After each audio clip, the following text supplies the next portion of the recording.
আসসালামু আলাইকুম ওয়া রাহমাতুল্লাহ। আশা করি সবাই ভালো আছেন। আজকে আলোচনা করব যে দেওবন্দি আলেম তাদের কত বড় অবদান এই জাতির প্রতি, এই উপমহাদেশের প্রতি, আজকে সেটাই জানাবো। আপনারা জানেন যে বাংলার সিরাজউদ্দৌলার পতনের পরে দেওবন্দ মাদ্রাসা গড়ে তোলেন কাসিম নানতবি রাহিমাহুল্লাহ। এরপরে ধীরে ধীরে মাদ্রাসা ছোট থেকে বড় করতে থাকেন। এমন শোনা গিয়েছে ডালিম গাছের তলেও এই মাদ্রাসার পাঠদান হতো। আজকে সেই মাদ্রাসা বড় বড় মাদ্রাসা হিসেবে পরিচালিত হচ্ছে এবং নাম কামাচ্ছে। যেমনি ভাবে তারা দিনকে ছড়িয়ে দেওয়ার জন্য দাওয়াত, তাবলিগ, তাজকিয়া এই কাজগুলো নিয়ে সবচেয়ে বড় ভূমিকা এই কওমি মাদ্রাসা তারা রেখেছেন। যারা এই কওমি মাদ্রাসাকে পরিচালনা করেছেন এবং শুরু থেকে যারা এই কওমি মাদ্রাসাকে মাদ্রাসা হিসেবে প্রতিষ্ঠিত করেছিলেন, প্রথম সারিতে যারা ছিলেন তাদেরকে আকাবির বলা হয়। আপনারা জানেন মনে হয় এই আকাবিরদের কত বড় অবদান ছিল ব্রিটিশ আন্দোলনের বিরুদ্ধে। ব্রিটিশদের বিরুদ্ধে কত বড় আন্দোলন করেছিলেন, কত বড় অবদান রেখেছিলেন। আপনারা জানেন যে সিরাজউদ্দৌলার পতনের পরে এই উপমহাদেশ তথা ভারত, পাকিস্তান, বাংলাদেশ এটা একটা রাষ্ট্র ছিল, বিশাল রাষ্ট্র ছিল।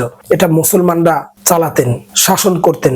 যখন এটার পতন হলো, সিরাজউদ্দৌলার পতনের পরে হিন্দুরা ব্রিটিশদের মাধ্যমে তাদেরকে নেতা মেনে এই উপমহাদেশকে শাসন করত, জমিদার। তখন এই হিন্দুরা অনেক নির্যাতন করেছে, মানুষের উপরে অনেক জুলুম করেছে।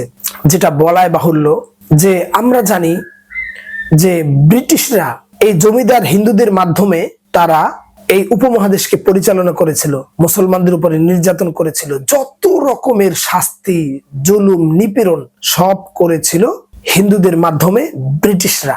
এরপরে সবচেয়ে বড় আন্দোলন গড়ে তুলেছিলেন ব্রিটিশ বিরোধী আন্দোলন।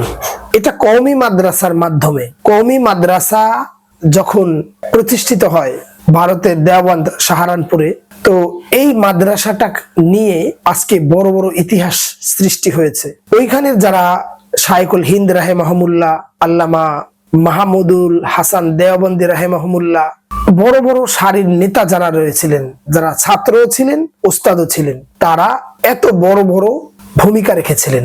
এরপরে সেখান থেকে ব্রিটিশকে তাড়িয়ে দিয়েছিলেন। সর্বপ্রথম ভূমিকা রেখেছিলেন ব্রিটিশদের বিরুদ্ধে যারা যুদ্ধ করবে, তারা যদি মৃত্যুবরণ করে তারা শহীদ। এই জন্য শহীদ তিতুমির, এর বাঁশের কেল্লা, হাজী শরিয়তুল্লাহ সবচেয়ে বড় ভূমিকা রেখেছিলেন। এই উপমহাদেশে ব্রিটিশ খেদাও আন্দোলনে সবচাইতে বড় ভূমিকা রেখেছিলেন। কিন্তু ভূমিকা তো রেখেছেন, ব্রিটিশ চলে গেছে, সেখানেও হিন্দুরা গিয়ে ভাগ বসাচ্ছেন, বাটি পাচ্ছেন এবং রাষ্ট্রের ক্ষমতা তাদেরকে দেওয়া হয়েছে। চিন্তা করেছেন? এবং তারা সেখানে ক্ষমতা পেয়ে আজকে মুসলমানদের উপরে কি পরিমাণ নির্যাতন করেছেন সেটা বলায় বাহুল্য। সবচেয়ে বড় ভূমিকা রেখেছিল কওমি মাদ্রাসা। আর আজকে সেই কওমি মাদ্রাসাকে কুরুচিপূর্ণ কথা বলে ছোট করছে, খাটো করছে। তো এটা আসলে খুবই দুঃখজনক। এবং কওমি মাদ্রাসার যারা আকাবির আছেন তাদের অনেক বড় অবদান, এটা অনস্বীকার্য, অস্বীকার করাটা ভুল। কিন্তু তাদের এই আদর্শের উপরে চুনকালি দেওয়া কিছু মানুষ আছে, তারা সবসময়ই থাকবেন। আপনারা জানেন যে কওমি মাদ্রাসা থেকে প্রতি বছর হাফেজ আলেম বের হচ্ছে লাখ লাখ, এবং তারা বিদেশে যাচ্ছে, কেউ শিক্ষা পাঠদান করছে এবং কেউ বাহিরে ইমামতি করছেন, রেমিটেন্স আনছেন। এরপরে কোরআন প্রতিযোগিতায় সবচেয়ে বড় ভূমিকা রেখেছেন এই কওমি মাদ্রাসা। কিন্তু একটা দল আছে সব সময় তাদেরকে বাঁকা নজরে দেখেন এবং সব সময় তারা কওমি মাদ্রাসাকে ছোট করার জন্য যত রকমের ব্যবস্থা, ষড়যন্ত্র, অর্থ ব্যয় সবকিছু তারা করছে, কিন্তু কোনো লাভ হবে না। এই ষড়যন্ত্র মানুষ রুখে দিবে, তৌহিদি জনতা রুখে দিবে। তো এটা আমাদের স্বীকার করা উচিত যে কওমি মাদ্রাসার যত বড় অবদান, এটা আর কেউ এত বড় অবদান রাখতে পারেনি। আসসালামু আলাইকুম।